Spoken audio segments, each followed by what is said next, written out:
ये है the haunted podcast, जहाँ हर कहानी में छुपा है एक रहस्य, एक साया और एक डर जो आपकी रूह तक उतर जाएगी। तो अपने अपने हेडफोन्स लगाइए, आंखें बंद कीजिए और खो जाइए उस दुनिया में जहाँ से लौटना किसी के बस की बात नहीं। मैं श्रीदत्त स्वागत करता हूँ आपके अपने चैनल द हॉन्टेड पॉडकास्ट में। तो चलिए बिना देरी किए सुनते हैं आज की डरावनी कहानी। ये तब की बात है जब मैं यूनिवर्सिटी में ग्रेजुएशन कर रहा था। मैं और मेरे बचपन के 3 दोस्त, हम तीनों साइंस के स्टूडेंट थे। हम तीनों का एक अच्छा ग्रुप था।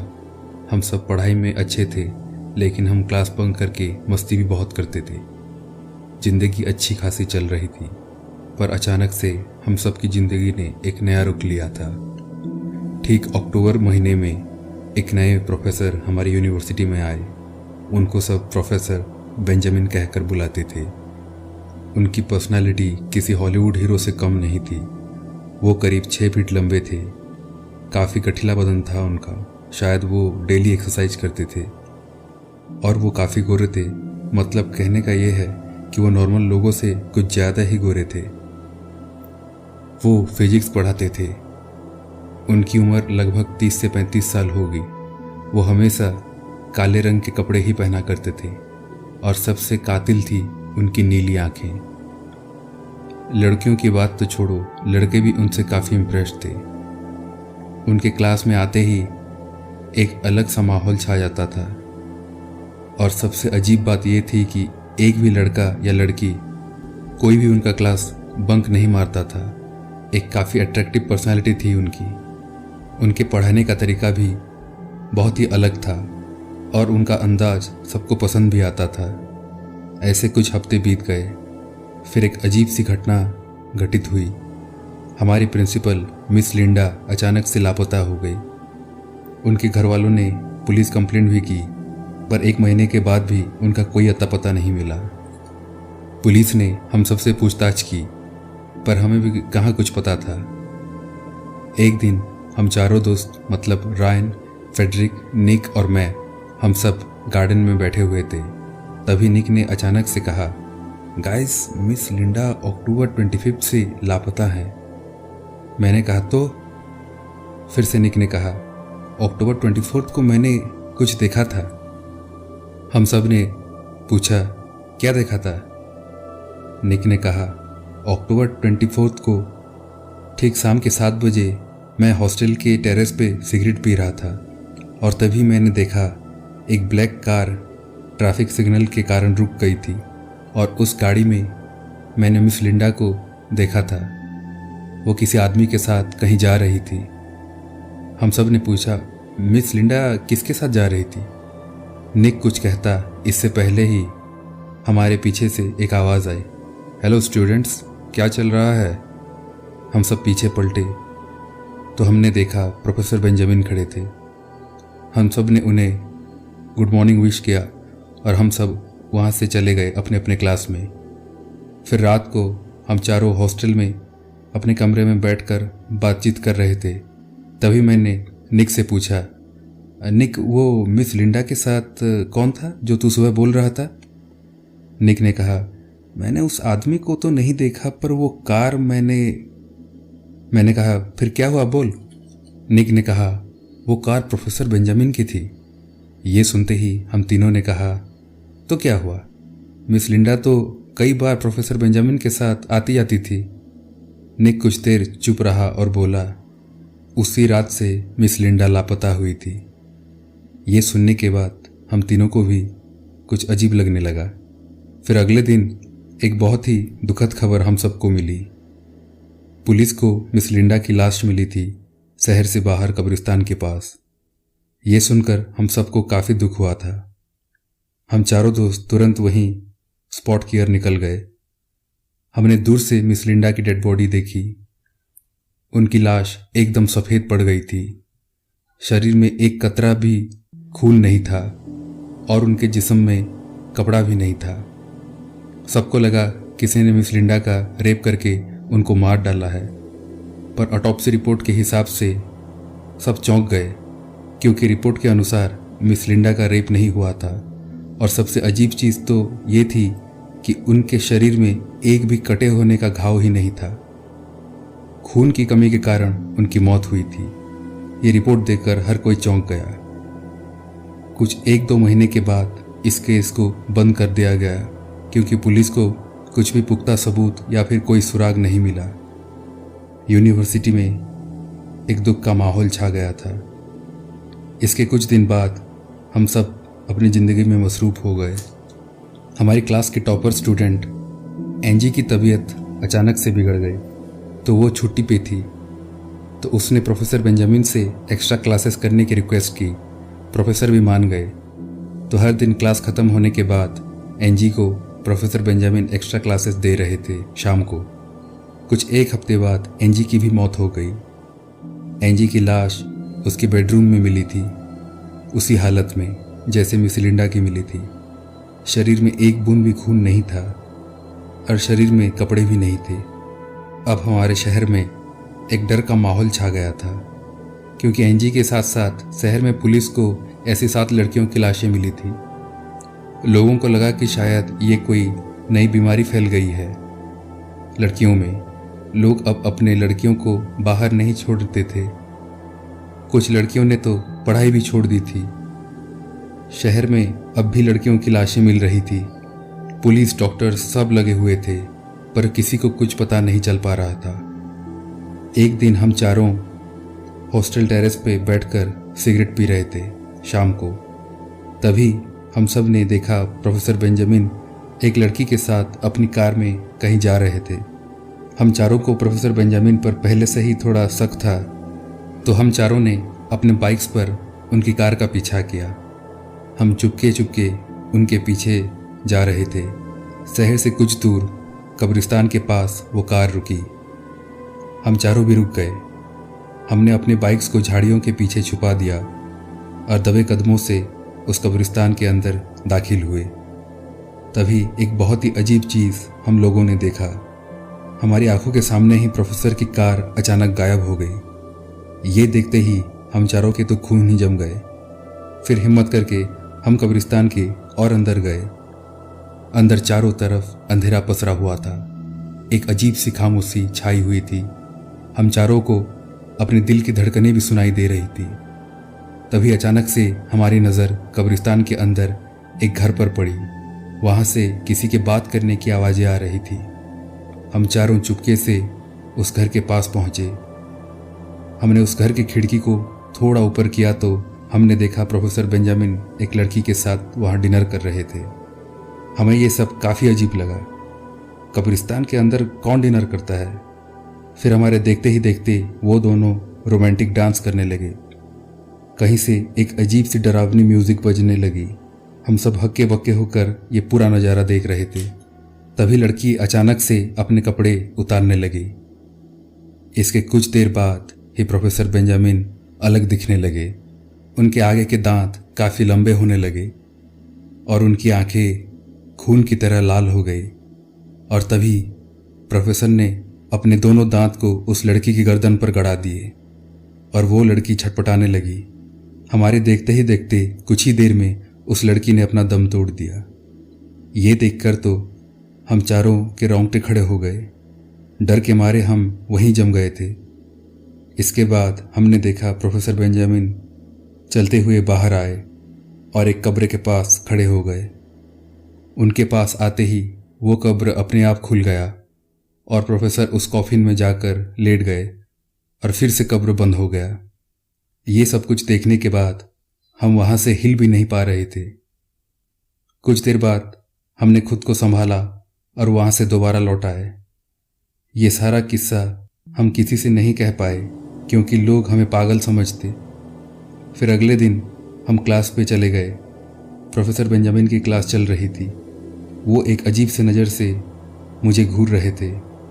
क्लास ख़त्म होने के बाद मैंने ये बात मेरे तीनों दोस्तों को बताई। उन तीनों ने भी बिल्कुल यही बात कही। प्रोफेसर बेंजामिन को देखते ही अब हमें डर लगने लगा था। फिर कुछ दिन बाद अचानक से मैं बीमार हो गया। मुझे खून की उल्टियाँ होने लगी। मेरे दोस्तों ने मुझे तुरंत अस्पताल में भर्ती कर दिया। मेरे मम्मी पापा भी आ गए थे। दिन ब दिन मेरी तबीयत खराब होने लगी थी। एक दिन रात को हॉस्पिटल में अचानक मेरी नींद खुली तो मैंने देखा वार्ड में कोई नहीं था। मैं बेड से नीचे उतरा और मेरे मॉम को बुलाने लगा, पर वहाँ कोई नहीं था मेरी आवाज़ सुनने के लिए। फिर मैं बाथरूम की ओर गया पेशाब करने के बाद मैं वापस लौट ही रहा था कि तभी मुझे आईने में कोई दिखा। मैंने तुरंत पीछे पलटा पर वहाँ कोई नहीं था। फिर मैं बाथरूम से बाहर आया तो डर के मारे मेरी तो जान हलक में अटक गई। मैंने देखा मेरे सामने कॉरिडोर में एक लंबा चौड़ा भयानक आदमी खड़ा था। उसके दांत काफ़ी बड़े थे। वो काला सूट पहना हुआ था। वो कोई और नहीं, वो प्रोफेसर बेंजामिन ही था। उसे देखते ही मुझे फिर से खून की उल्टियाँ होने लगी और मैं वहीं बेहोश हो गया। अगले दिन जब मेरी आँख खुली तो देखा मेरे तीनों दोस्त और मेरे मॉम डैड मेरे पास ही बैठे थे। रात का किस्सा मैंने उन सबको बताया। फिर मेरे तीनों दोस्तों ने भी प्रोफेसर बेंजामिन वाली बात मेरे मॉम और डैड को बताया। ये सुनकर मेरे मॉम एंड डैड काफ़ी घबरा गए। अगले दिन मेरे डैड एक फादर को लेकर आए। मैंने पूरी बात उनको बताया। फिर उन्होंने मुझे होली वाटर से ब्लेस किया और एक होली श्राउड मुझे दे दिया। इसके अगले दिन अचानक से मेरी तबीयत ठीक होने लगी। वो फादर फिर से मुझे मिलने आए थे। धीरे धीरे मैं ठीक हो रहा था, पर अब मेरे तीनों दोस्तों को वैसे ही खून की उल्टियाँ होने लगी। फिर से फादर ने उन तीनों को भी ठीक किया। अब शहर में काफ़ी मौतें हो रही थी। पहले तो सिर्फ लड़कियों की मौत हो रही थी, पर अब लड़के भी मरने लगे थे।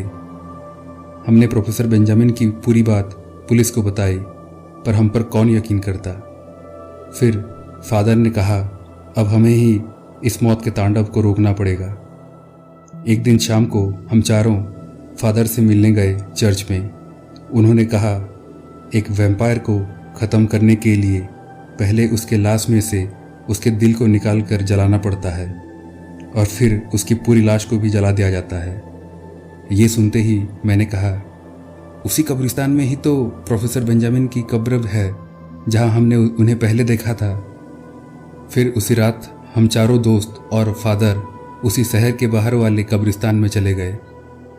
हम सब एक झाड़ियों के पीछे छुप गए थे। करीब 1 घंटे बाद प्रोफेसर बेंजामिन उस कब्र के पास आकर खड़ा हो गया। वो कब्र अपने आप खुल गया और वो उस कब्र के अंदर घुस गया। फिर हम सब झाड़ियों से बाहर आए और उस कब्र को खोदने लगे। कुछ देर खोदने के बाद हमने कॉफिन को ऊपर उठाया, लेकिन कॉफिन खुलने पर हम सब हक्के बक्के हो गए, क्योंकि उस कॉफिन में कुछ नहीं था। उसमें बस एक छोटी सी पोटली ही बंधी हुई थी। फादर ने वो पोटली को उठाया और खोला तो उसमें कुछ मिट्टी मिली। ये देखकर फादर ने कहा ओ, मेरा शक बिल्कुल सही था। हम चारों को कुछ भी समझ नहीं आ रहा था। फिर फादर ने कहा यह कब्र नकली है, ये सिर्फ एक बक्सा है। मैंने पूछा मतलब फादर? फादर ने कहा यह मिट्टी प्रोफेसर बेंजामिन की असली कब्र की मिट्टी है। ये मिट्टी जहां भी होगी वो वैम्पायर उसी जगह आराम से आ जा सकता है। ये मिट्टी बस एक माध्यम है। फिर फादर ने उस मिट्टी पर पवित्र जल छिड़क दिया।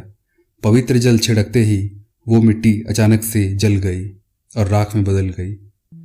अगले दिन से प्रोफेसर बेंजामिन यूनिवर्सिटी में नहीं आए, पर शहर में अब भी मौतें जारी थी। फादर ने हमें कहा हमें कैसे भी करके उस शैतान की कब्र को ढूंढना पड़ेगा। कई दिन खोजबीन करने के बाद आखिरकार हमें पता चल ही गया। प्रोफेसर बेंजामिन असल में रिवर फॉरेस्ट नाम के एक शहर के निवासी थे। फिर हम सब रिवर फॉरेस्ट की ओर निकल पड़े। वहाँ पहुँचते ही एक अजीब सी घुटन हमें महसूस होने लगी। वो शहर दिन में भी काफ़ी सुनसान था। फिर हम घूमते हुए एक आदमी से मिले। उसने बताया कि बेंजामिन फैमिली कई सालों से शहर छोड़कर चली गई है। उनका पुराना बंगला अब खंडहर बन चुका था। फिर हमने उस आदमी से उस शहर के कब्रिस्तान के बारे में पूछा तो उसने हमें बताया कि वहाँ 2 कब्रिस्तान हैं और दोनों का पता भी उसने हमें बताया। हमने दोनों कब्रिस्तान चेक किए पर हमें बेंजामिन का कब्र कहीं नहीं मिला। हम सबको बहुत ही मायूसी हुई। फिर अचानक निक ने कहा, हमने बेंजामिन के बंगले में तो कुछ भी चेक नहीं किया है अब तक, शायद वहाँ कुछ सुराग मिल जाए हमें। फादर ने भी कहा, सही है, हमें वहाँ जाना चाहिए। अब रात के करीब 9 बज चुके थे। हम बेंजामिन के बंगले में पहुँच गए। वो बंगला काफ़ी बड़ा और काफ़ी भयानक लग रहा था।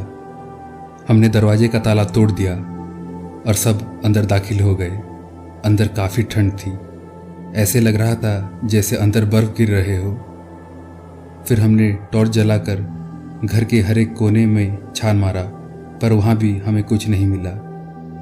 वहाँ से हम वापस लौट ही रहे थे कि अचानक हमें तहखाने का दरवाज़ा दिखा। हम सब उस तहखाने के दरवाजे के पास गए। मैं दरवाजे को खोलने जा ही रहा था कि मुझे एक अजीब सा जोर का झटका लगा और मैं दूर जाकर गिरा। पर ऊपर वाले की रहमत थी, मुझे कुछ नहीं हुआ। अब हमें यकीन हो गया था कि तहखाने में ही वो कब्र है। फिर फादर ने पवित्र जल को उस दरवाजे पर छिड़का। इतना करते ही एक अजीब सी चीख चारों ओर गूंज गई। वो चीख इतनी तेज और इतनी भयानक थी कि हम सबके कानों में से खून निकल गए। फिर हम सबके रोंगटे खड़े हो गए क्योंकि हमारे सामने ही वो शैतान प्रोफेसर बेंजामिन खड़ा था। एक बड़ी भयानक आवाज में उसने कहा, यहाँ आ तो गए हो पर वापस नहीं जा पाओगे। फिर फादर ने होली क्रॉस को उस शैतान की ओर कर दिया और वो शैतान गायब हो गया। फिर फादर ने पवित्र जल तहखाने के दरवाजे पर छिड़क दिया। हमने दरवाज़ा तोड़ दिया और नीचे जाने लगे। वहाँ नीचे हमें आखिरकार वो कब्र दिख ही गया। देर न करते हुए हम सब ने कब्र को खोदा और कॉफिन को बाहर निकालने के लिए ऊपर उठाया। कॉफिन खुलते ही अंदर से वो शैतान निकला और फादर का गला पकड़ लिया। फादर ने कहा, मेरी चिंता मत करो, चारों ओर पेट्रोल छिड़क दो जो हम साथ लाए हैं। फिर हम चारों दोस्तों ने हर तरफ पेट्रोल छिड़क दिया। उस शैतान ने पादरी को वहीं मार डाला था। फिर वो हमारे और बढ़ा। उसे देखकर मैं तो बेसुध सा ही हो गया था, पर तभी निक ने उस तहखाने में आग लगा दिया। आग लगते ही वो शैतान चिल्लाने लगा। हम सब दौड़कर उस बंगले के बाहर आ गए और हम सब के सामने ही वो बंगला जल रहा था और अंदर से उस शैतान की भयानक चीखें निकल रही थी। कुछ ही देर में वो बंगला जलकर राख हो गया। बंगले के जलते ही अचानक से एक सकारात्मक ऊर्जा का आभास मिला। फादर ने सबके लिए अपनी जिंदगी की कुर्बानी दे दी थी। अब हमारा शहर पहले की तरह सामान्य हो चुका था। कहानी पसंद आए तो प्लीज़ लाइक, कमेंट और चैनल को जरूर सब्सक्राइब करें।